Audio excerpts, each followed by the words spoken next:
Hi everyone, my name is Ray, or some of you might know me as Tiki with Ray, and today I am in my Tiki bedroom. I like to call it Tiki with Ray's Tiki Hideaway. On this episode, I want to talk about Tiki bar menus. They're one of my favorite things to collect, maybe even more than Tiki mugs, I guess because they take up a lot less room. I've been collecting Tiki menus ever since I've been going to Tiki bars, and not only is it a souvenir and a reminder of your time at the tiki bar. But what I really love is looking at the prices of the drinks, what drinks were on the menu. Sometimes you can even take it back to a particular year. And in some ways, it kind of gives a better, like a better snapshot of what was going on at that tiki bar during that time. I have a lot of tiki bar menus, but I thought today I'd focus in on Trader Vic's. My second tiki bar ever was Trader Vic's. That was actually in Bellevue, Washington. That's right across Lake Washington here in Seattle. The place only lasted for like 2 years, and then it shut down.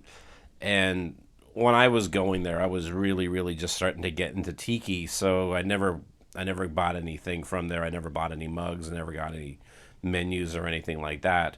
But the second Trader Vic's location that I did go to was actually down in Portland. Now, this was a Trader Vic's that actually opened up in the Pearl District of Portland. And it wasn't the original Trader Vic's that's always been there. This was like a newer one. And it was huge. It was a giant restaurant. And whenever I would go down to Portland, I used to go to Thatch or the Alibi or Trader Vic's in Portland. And the one time I was there and I had a couple drinks with me, and I had enough courage to ask them, like, hey, can I have one of these menus? And they said, yeah, sure. And they actually went back in the back and actually brought me out a clean one, a nice one.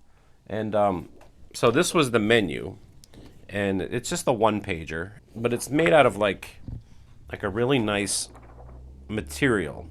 It's not really like paper. It's almost like plastic in a weird way. And like right at the very top, right there, the Mai Tai wave. Whenever I would go to Trader Vic's, I'd always get the Mai Tai wave, and then I would actually get the 1944 Mai Tai. Wow, looking back at it, it's $14 for that. That was a steal. That was like nothing. A 1944 Mai Tai was $10. This is probably like around 2009, 2010ish, something like that. So it's amazing how much prices have changed. But it is interesting to see that you have like your Fog Cutter, the Zombie, Suffering Bastard, Gun Club Punch, like all your Trader Vic's classics are on here. Look at this. They even have the hot bothered rum with the skull mug and everything. And that was really cool that they gave this to me. But then I was talking to them, and then they were saying, "Well, hey, well, listen, we have this like nicer, we have this like this better menu, but it's used, but we don't use them anymore. And if you want, you can have one of those." I'm like, "Yeah, I'll take anything you give me."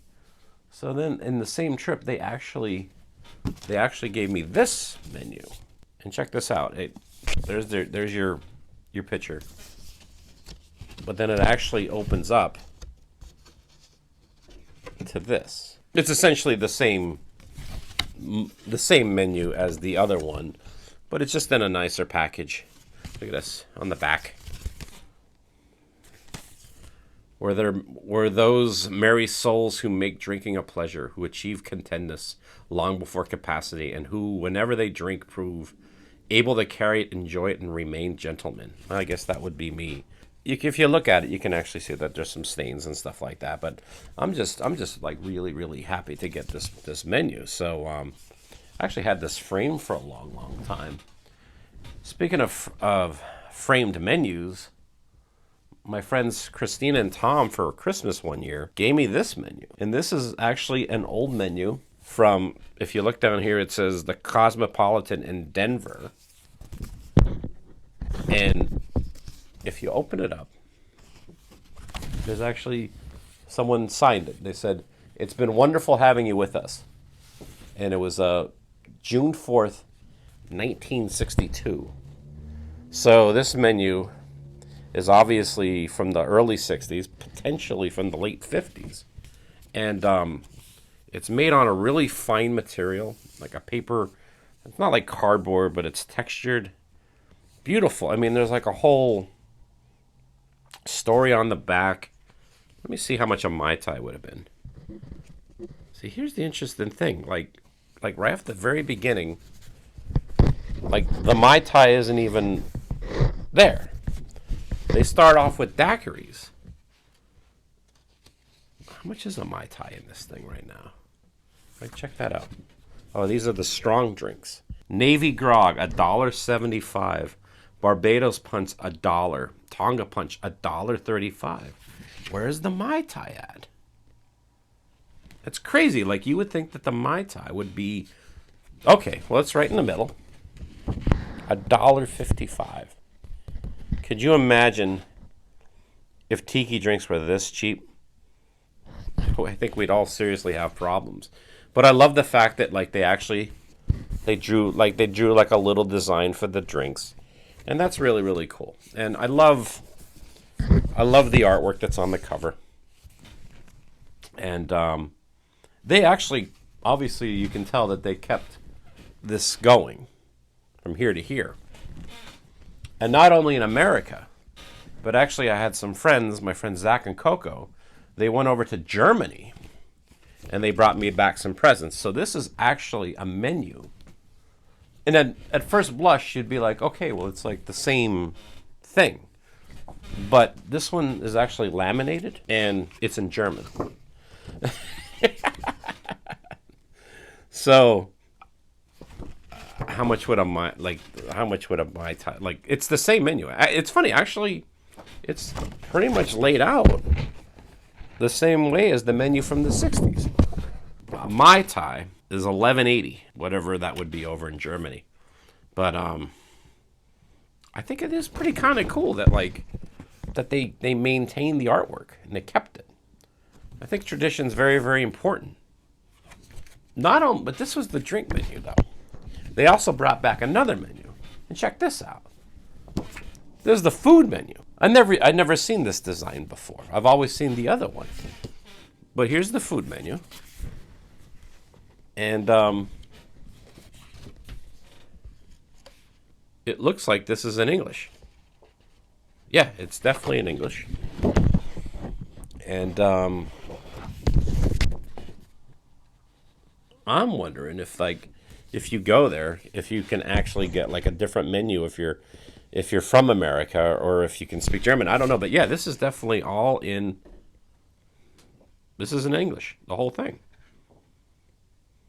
Cool. And when they went to Germany, this was about, I'd say probably like around like the mid, like 2016, 2017, 2018ish, something like that. But these are both beautiful menus, and I usually have these framed. In fact, I'll put them back in the frames and hang them back up after the show. But speaking of a menu that should be framed, one that tops them all is this. And check this out. My buddy Kevin Crossman, Ultimate Mai Tai, he lives down in the Bay Area, and I guess Shag was doing a signing for his Trader Vic's menu. I mean, it's a piece of art. And he actually signed it. Shag with a little martini glass. To Tiki with Ray. And this is unbelievable. This is so cool. And but look at the drinks. The drinks, they've upped their game with the drinks. What's at the beginning? There you go. Right at the top, first page, the original Mai Tai, which is where it should be. And how much was a Mai Tai going for this? $14. $14 for a Mai Tai. Look at this. You have Victor Bergeron there. Although he still has both of his legs, though, so maybe this is before the accident. This is beautiful. I mean, I couldn't believe that Kevin got this for me. That's the thing about these Tiki mug menus. They are pieces of art, and some of them are truly truly beautiful. And I honestly feel for a Tiki bar that menu is part of the tiki experience. When the person sits down to the table, that's the first thing that they're gonna see. Well, maybe the server. The server's gonna come to see how you're doing, and then they got to put this menu in front of you. That starts the experience. It's like, what are these drinks? Like, why are all these in different glasses? Like, why is this called a painkiller? Why is this called a zombie? Why does this drink looks like it's on fire? And it starts to get the mystique going. And then it's kind of like the anticipation. It's like, all right, well, I ordered this drink called a suffering bastard. Well, I don't know how that's going to be, but it definitely brings a level of excitement. And again, these are all artifacts of these places. And the reality is like even the Trader Vic's that's in Portland, this is gone. But I have this piece. It's a little piece of the place. I mean, I'm hoping the places that are over in Germany are still there, but this one here from Denver, that's gone. It may get down to a certain point where, like, seriously, the only pieces of these tiki bars that may remain are like the mugs that people would have bought, or the menus that were like left over. So, yeah, if you ever have an opportunity to pick up a tiki menu from a bar, get it, because it is a piece of history of that place. And there's some tiki bars out there that, like, they're so old and so so past point of, like, sometimes it's a matchbook. Like, a matchbook would be like the only thing that remains of, like, that tiki bar. So start collecting tiki menus and start taking care of them, because I think they mean a lot.